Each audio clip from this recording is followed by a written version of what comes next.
All right, guys, we're at Hit or Miss Archery Center today, and one of the questions we get asked a lot over here is what do we carry in our pack? So, good friend of mine, Brad Tilliston, came up with this idea, and I thought it was an awesome idea to do a quick video and let all you guys know out there things that we carry in our pack. One of the cool things about getting to work inside of a pro shop is we get to talk to a lot of hunters, a lot of people that have made mistakes in the field or forgot something or wish they had something in their pack, and that always gets my wheels turning, thinking, man, that's probably a good idea to throw in my pack. So with a lot of input from you guys as customers, we've kind of put together a pretty cool little list here of things that we like to carry inside of our pack. So we're gonna just break this down, and some of this stuff is not just stuff that we carry in our pack, but stuff that we use every day on our hunts. So, and that we do carry in the stuff in the shop. So I think everything that came out of my pack today here, you can purchase inside the shop here. First of all, I want to start at the feet.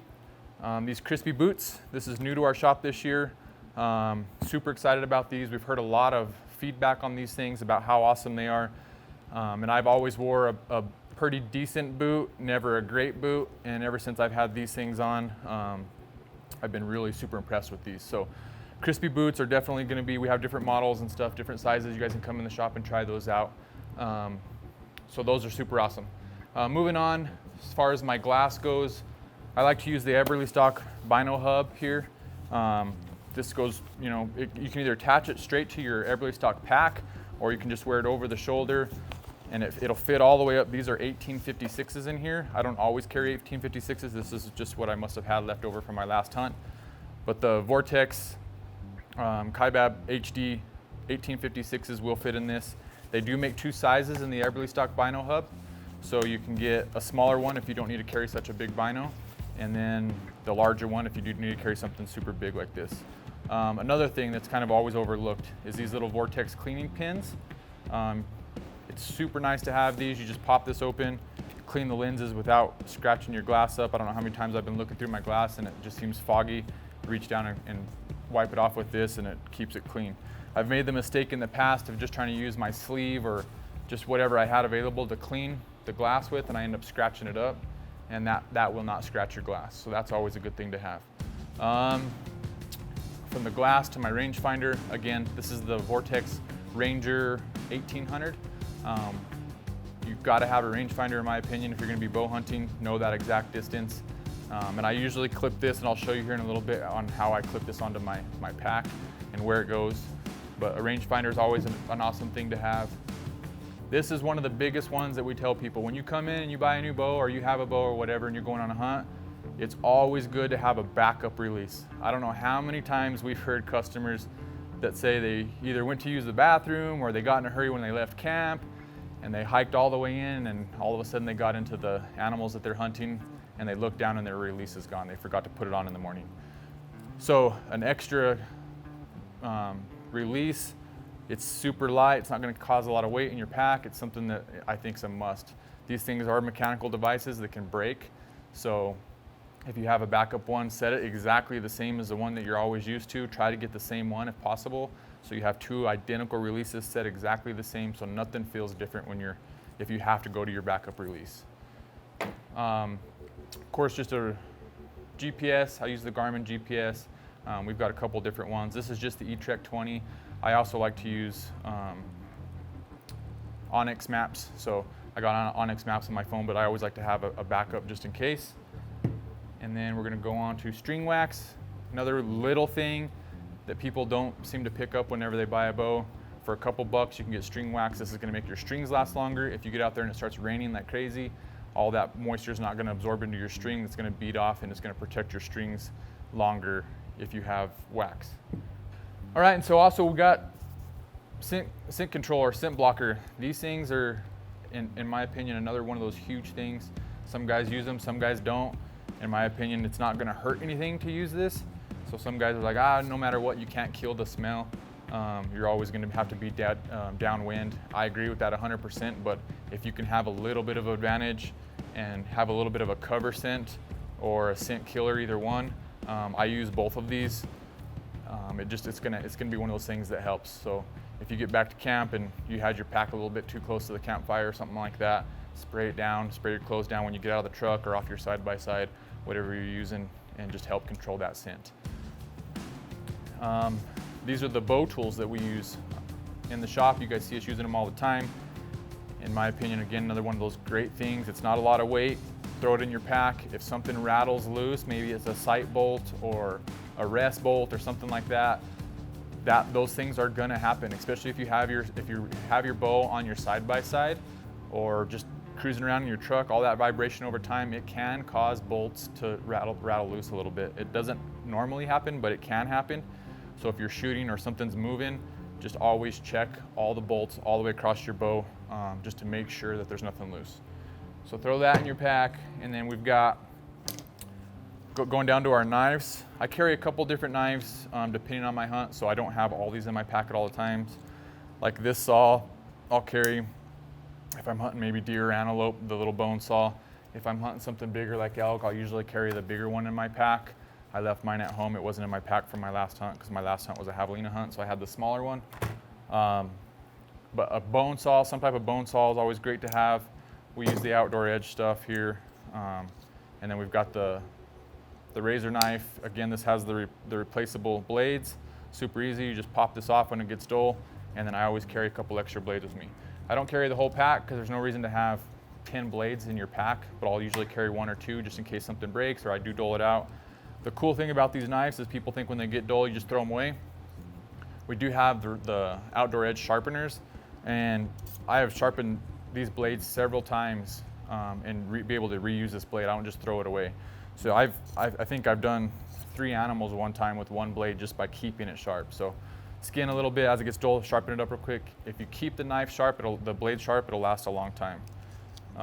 So the Outdoor Edge sharpener I carry in my pack at all the times, and then the razor knife I carry, and then I do carry this butcher pack too.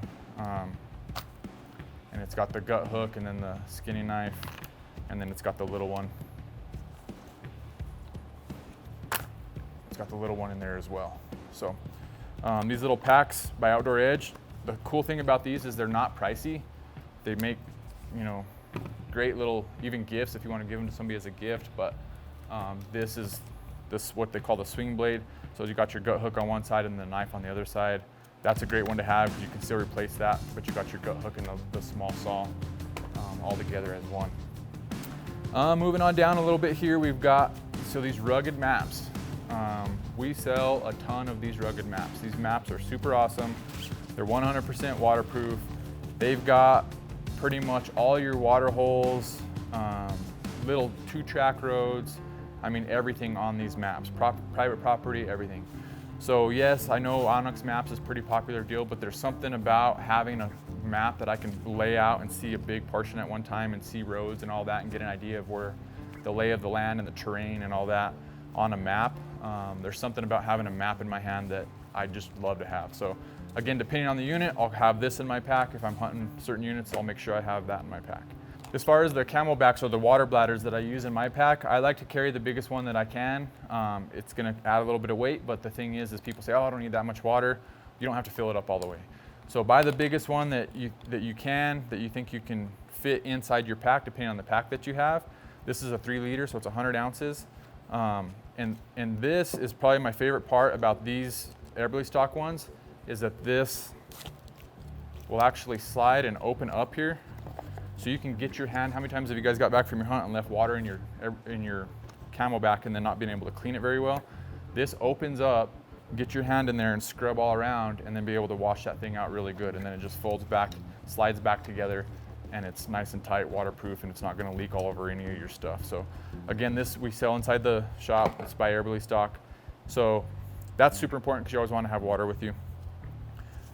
This trail tape, another one of those things that guys, man, I lost the blood trail. I went back and I couldn't even find where the blood trail was at.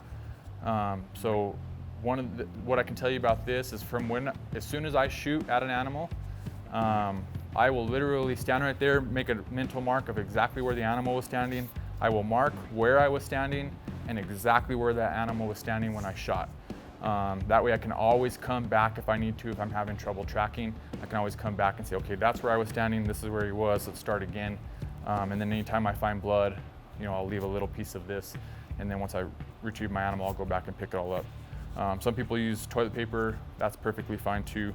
I just know that with toilet paper, there's been times where I've used toilet paper in the past.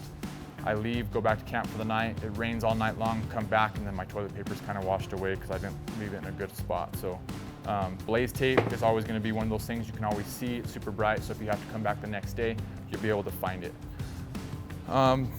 Wind checker. This is another one of those underrated tools.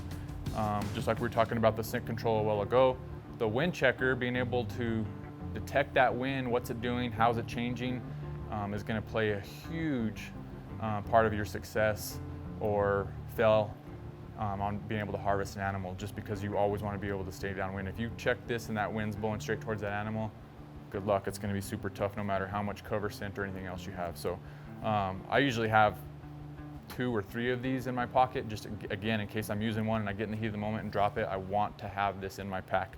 They don't weigh nothing, so it's not going to add a lot of weight, but it's one of those things that's super, super important. Then going on to my calls, again, depending on the animal that we're hunting. I've got a few of my favorite calls. Here's my reeds, and then a Gomez gain call, cow call.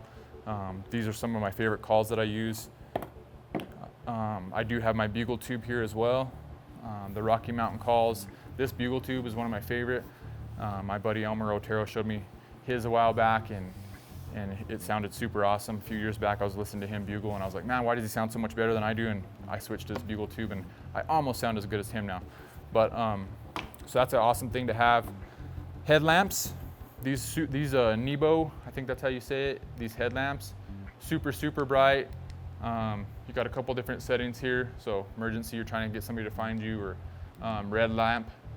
Hiking in the morning, you don't want to have a lot of light shining at something so you don't attract a lot of attention. These are, again, one of those super awesome things to have. You shoot an animal last light and you want to retrieve it that night before the wolves or the coyotes get it. This is going to come into play for that. And I also carry, this is probably one of the heaviest things I carry in my pack, but I do like to have a super bright flashlight. Again, super, super bright. The batteries might be a little bit low, but this thing is bright. I forget how many looms it is. It doesn't tell me on here. But anyways, a super bright light like this, when you can see a lot further with something like this than you can with your headlamp. So I like to have both in my pack just in case. And then game bags. A lot of guys don't carry game bags in their pack. I like to carry them straight in my pack just in case I have to break down an animal. I've got it with me. I don't have to go back to the truck, break stuff down, and make that extra trip. I carry most of my meat out right on this pack. My first load will be right on this pack that I'm using. And so I like to let it hang just for a little bit while I'm taking everything apart. And then the part that's most dry, I'll throw it in my game bag, put it in my pack, so that way there's not too much blood on my pack when I'm taking everything out. And then, of course, these came out of my pack. I didn't eat them all. No Man's Land beef jerky sticks. I won't talk about the food too much because that's all up to you. That's personal preference. But I do carry those. We have those in the shop. We got their jerky as well. This little guy right here. I got a really cool opportunity to use one of these last year on a mule deer hunt, and it worked absolutely amazing. I was hunting wide open country. I had the mule deer one on my bow, and I was able to close. They were up on a hill, flat hill, nothing between me and them. I mean, when I say nothing, there was nothing. I came over the top of one hill, they were down the valley, up the other side, and they could see me all the way down. I put it up here, walked all the way down real slow, worked my way back all the way up to them. They watched me the whole time, and I was able to get within 20 yards of the doe, never had a shot at the buck. But they seen me the whole time until the doe got wise enough. I was downwind, she came all the way around me, got behind me, and then once she got behind me, she got my wind, and that was the end of that. But again, these don't weigh a lot. This is what they fold down to. These are the ultimate predators. You have your choice. They make several different ones. You have the moo cow, you have an antelope, you've got the cow elk, and you've got the mule deer that I used last year. This one was actually in my pack, so this is one I took out this morning. So these things, even though they look big, might look kind of bulky, they fold down to this. I did not have it on my bow when I started that stock. Once I ended up in the position where I was at and I could see that I was gonna have to do something to try to get close, I just sat behind a little bush, strapped it all to my bow, and started making my stock. So they fold down to that. They don't add a lot of weight. If you find yourself in that situation where there's no way to get close except for just to go at them and they're gonna see you, if they see just you, they're gonna run. If they see something like this, you're gonna have much better of a chance. So depending on what area you're in, you might wanna use just the moo cow. Antelope hunters have used that. They said it's been really successful for them. But yeah, so there's different ones there. And then I'm gonna move on to my pack right here, my actual pack right here that I use. All right guys, so the pack that I'm currently using, and I like to change things up, so I don't know if I'm gonna change anytime soon or not, but I've been super happy with this pack and there's not a real big reason to change right now. What I just did this this morning just because I thought this was gonna be cool, but I weighed this pack after I took everything out of it. And I've always been curious, everybody says, well, how heavy is your pack? And I don't know. So what I'm gonna do, minus the water, is I'm gonna put everything back in here that I normally would carry on the field, and then I'm gonna weigh it at the end of it so you can kind of see how heavy your pack is. But this thing is super awesome. This is a bow butt, so if you have a bow, your bow can actually sit right in here. Once this thing is all closed up, you use these straps and you can strap the bow to the back of this pack, making it super easy to carry, hands-free if you're hiking, if you're hunting in the Floridas or somewhere where you're gonna need to use your hands. That's a great option. Another option for carrying your bow is these tarantula slings. These things are super awesome as well. I forgot to go over that. That's one of the things I carry. So you kind of have your option, which one you want to use. I've used both and I really like both. I can't decide which one I like better. I do have an ibex hunt this year, so I might be strapping that sucker straight to my pack just so I have a little bit less weight and I can use my hands a little bit more instead of using the sling. But the sling on an elk hunt or an antelope hunt where you're wide open and you can just walk, the tarantula bow sling is pretty awesome. All right guys, so we're gonna talk a little bit about the bow setup as well. Another one of those things that we use in the field that kind of gets overlooked, some of the accessories that go on the bow. So this is a Mathews VXR31. We've got it set up with some, I'm gonna start from the bottom basically. We've got it set up with some gas bowstrings. They're the Go set. And then we've also got it set up with some Conquest stabilizers with the Mathews. And we've also got it set up with some Conquest stabilizers with the Mathews little side bracket here. And people all ask a lot of times, why do you use a sidebar? It causes more weight and it doesn't seem necessary. Don't you just need a front bar? And the question, or the answer to that question for me is, I absolutely like having a sidebar, and I don't think I'm not gonna say it's 100% necessary, but can it help the shot and your accuracy? Absolutely. So the reason why I use a sidebar is the companies design these bows to basically be balanced. So when you're holding the bow, it's basically balanced in your hand. It doesn't want to go left or right. There's not a quiver on this bow yet, so it's going to be, just imagine that there was. But what happens is the bow is perfectly balanced. Then what do? We add a rest to this side of the bow, so it adds a little bit of weight to this side of the bow. We add our sight to this side of the bow. Then we add our quiver with 5 or 6 or how many ever arrows your quiver holds to this side of the bow. So once you've got your rest, your sight, your quiver, and all your arrows onto this side of the bow, now it takes the bow that was once perfectly balanced and it wants to do this because it's heavy on that side, whichever, if you're right or left-handed. So this is basically a counterbalance to compensate for all the weight that's on the other side of your bow. So this stabilizer system that I like to use, these are amazing stabilizers, and you can add weight or subtract weight. And with this bracket by Mathews, it is got infinite adjustments. So you can make this thing tilt out more, down more, just anything you want to do with it, it's gonna get to exactly where it needs to be to help this bow balance.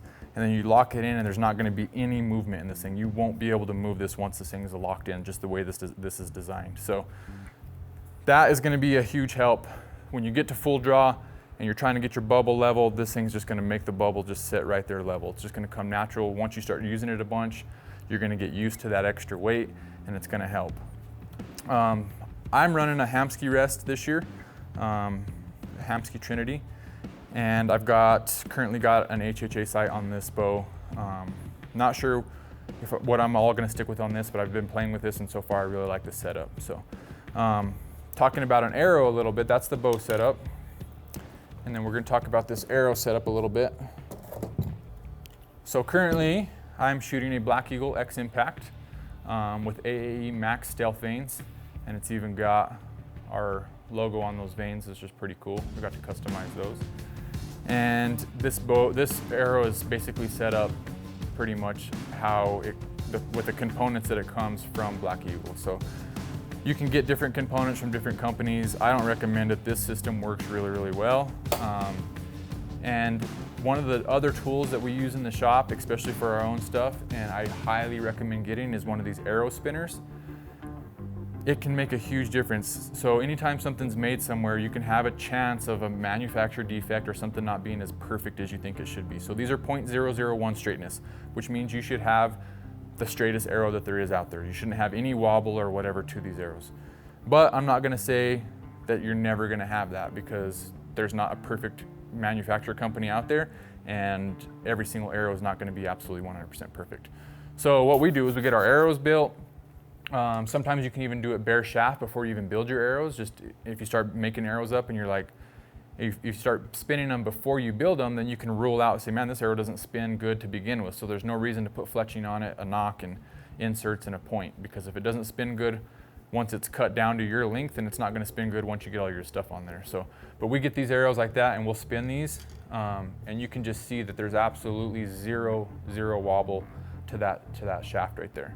And then once we get that all done, we'll get it sighted in, and then we put our broadheads on there. So my broadhead of choice right now, again, there's a lot of good broadheads out there. I'm super excited to try some of the new stuff. You know, Annihilator has got some new stuff out I haven't had a chance to shoot. They look like amazing broadheads. Kudu has a new broadhead out coming in with bleeders now. I've shot the Kudus in the past, great heads, but I've used this several years and I've been super happy. And it is the Magnus Black Hornet broadhead. Every time I've screwed one of these broadheads on, and here's a brand new one out of the package, so this is no second take and trying to find the best broadhead to show you. So we'll see what that sucker does. Again, zero wobble. So, I mean, just amazing craftsmanship. Magnus, Mike over there at Magnus Broadheads, he does a lifetime warranty. So we've had guys that have shot into a broadhead target and then shot the back of a broadhead target, doled up a blade, send it into Mike. He's gonna take care of you. He's gonna either replace that. He's either gonna fix it or replace it for you. If he can't get it back to factory straight and weight, then he's gonna send you a brand new broadhead. All right, so let's start packing this thing up. Again, here's my bladder. It'll go right here in the side. And it's got a spot where the hose comes out. Again, there's no water in this, so that's gonna add quite a bit of weight, but I'm just gonna shove this in here to save you guys the time of having to watch all this.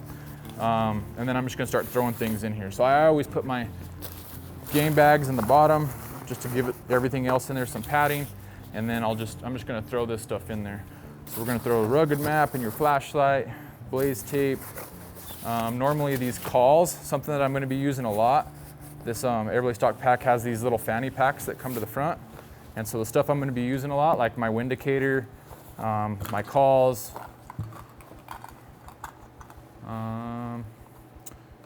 so we'll call that on that side, my rangefinder, stuff that I'm gonna be having a lot of use.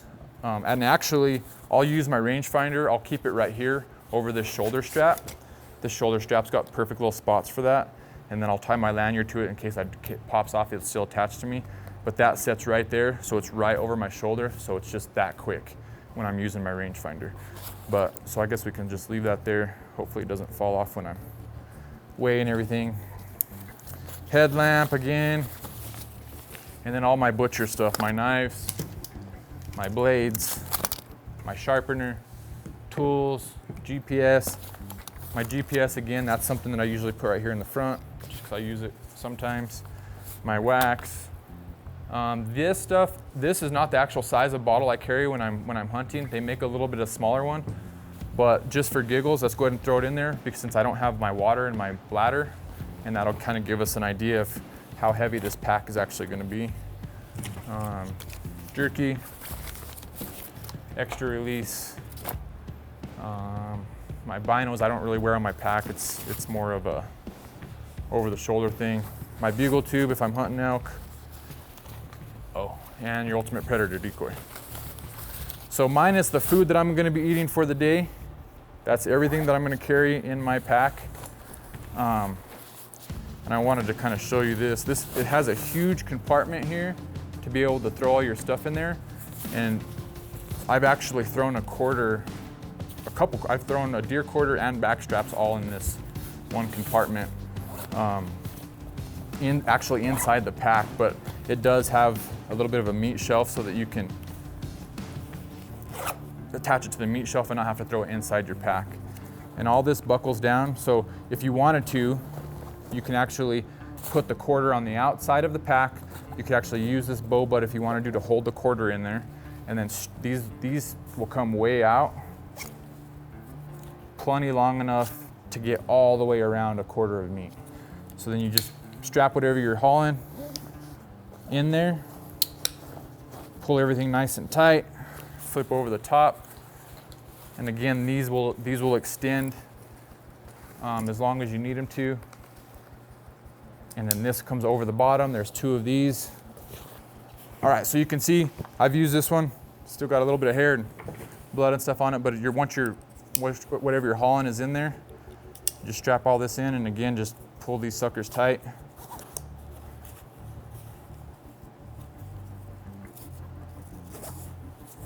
And everything cinches down nice. So you can see how much smaller that pack looks now that everything's in there. And that's it. So let's just, for giggles, now that we've got everything in there, this thing was exactly 5.5 pounds a while ago before we started this video. And we're gonna weigh it more just because I'm curious than anything else. So we're at 14.6 pounds. So a little over 9 pounds of stuff in there.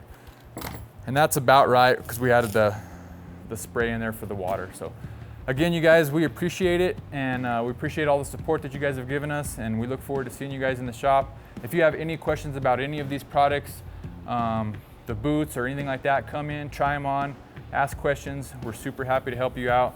All the guys here are super knowledgeable. We've all pretty much used all this equipment at one time or another in the field, and we look forward to seeing you guys. Thanks, and have a blessed day.